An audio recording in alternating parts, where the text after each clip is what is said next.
রোহিঙ্গা সংকট এখন আর শুধু একটি মানবিক বিপর্যয় নয়, হয়ে উঠেছে আঞ্চলিক নিরাপত্তা ও রাজনৈতিক চ্যালেঞ্জ।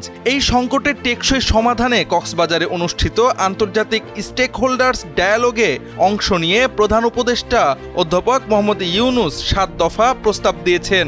তার মতে এই সংকটের দায় শুধু বাংলাদেশের নয়, বিশ্ববাসীকেও নিতে হবে কার্যকর পদক্ষেপ। ২৫ আগস্ট সকালে ডায়ালগে অংশ নিতে কক্সবাজার পৌঁছান অধ্যাপক ইউনূস। তিনি বলেন, রোহিঙ্গাদের দ্রুত, নিরাপদ ও মর্যাদাপূর্ণ প্রত্যাবাসন নিশ্চিত করতে আর বিলম্ব নয়, এখনই সময় সিদ্ধান্ত নেওয়ার। তিনি মনে করিয়ে দেন, এই সংকটের শুরু মিয়ানমারে, তাই এর সমাধানও সেখান থেকে করতে হবে। প্রধান উপদেষ্টা এ নিয়ে ৭ দফা প্রস্তাব তুলে ধরেন।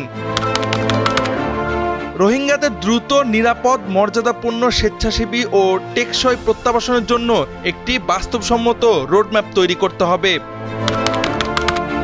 ২০২৫-২৬ সালের যৌথ প্রতিক্রিয়া পরিকল্পনার অর্থ ঘাটতি পূরণে আন্তর্জাতিক দাতা ও মানবিক অংশীদারদের সহযোগিতা নিশ্চিত করতে হবে। মিয়ানমারে রোহিঙ্গাদের বিরুদ্ধে সব ধরনের সহিংসতা বন্ধ করতে হবে এবং তাদের নিরাপত্তা, জীবিকা ও মৌলিক অধিকার ফিরিয়ে দিতে হবে। মিয়ানমারের জাতিগত গোষ্ঠীগুলোর মধ্যে উত্তেজনা হ্রাস এবং রোহিঙ্গাদের সঙ্গে গঠনমূলক সংলাপের মাধ্যমে অধিকার পুনঃপ্রতিষ্ঠা ও প্রত্যাবাসন সম্ভব করতে হবে। আসিয়ান সহ আন্তর্জাতিক সম্প্রদায়কে মানব পাচার, অস্ত্র চোরাচালান ও অন্যান্য সীমান্ত অপরাধ রোধে আরও কার্যকর হতে হবে।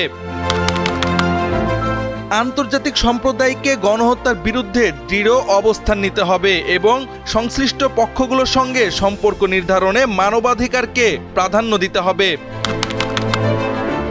আইসিজে ও আইসিসিতে চলমান প্রক্রিয়াগুলোকে বেগবান করতে হবে এবং রোহিঙ্গা গণহত্যার দায়ে ন্যায় বিচার নিশ্চিত করতে হবে।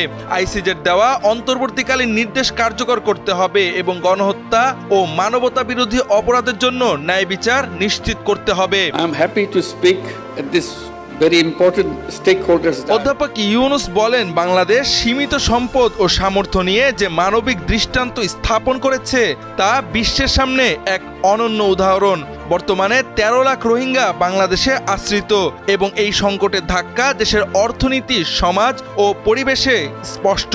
ডায়ালগে অংশগ্রহণকারীরা আন্তর্জাতিক সহযোগিতা আরও জোরদার করার আহ্বান জানান। অধ্যাপক ইউনূস আশা প্রকাশ করেন, কক্সবাজারের এই আলোচনা আগামীতে নিউ ইয়র্কে অনুষ্ঠেয় উচ্চ পর্যায়ের সম্মেলনে একটি কার্যকর রোডম্যাপ গঠনে ভূমিকা রাখবে। জাওয়াদ আহমদ, সময়ের আলো।